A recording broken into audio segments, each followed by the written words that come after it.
திண்டுக்கல் மாவட்டத்தில் அதிமுக சார்பில் மனித சங்கிலி போராட்டம்.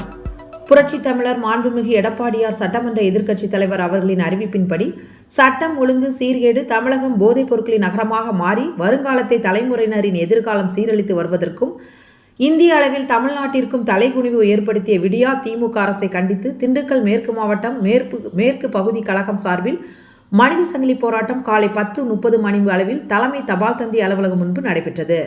மனித சங்கிலி போராட்டத்தை தலைமை ஏற்று துவக்கி வைத்தார் கழக பொருளாளர் சீனிவாசன். திண்டுக்கல் மேற்கு மாவட்ட கழக செயலாளர், முன்னாள் அமைச்சர் மற்றும் முன்னாள் சட்டமன்ற நாடாளுமன்ற உறுப்பினர்கள், தலைமை கழக நிர்வாகிகள், மாவட்ட வட்டக்கழக நிர்வாகிகள், ஒன்றிய கழக நிர்வாகிகள், சார்பு அணி நிர்வாகிகள், உள்ளாட்சி அமைப்பு பிரதிநிதிகள் மற்றும் பொதுமக்கள் கலந்து கொண்டார்கள். போதைப் பொருள் கிடைக்குது. போராட்டம் இது போராட்டம்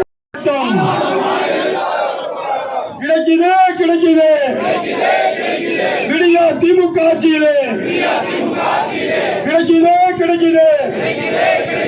மூளை முடுக்கெல்லாம் கஞ்சா கிடைக்குது.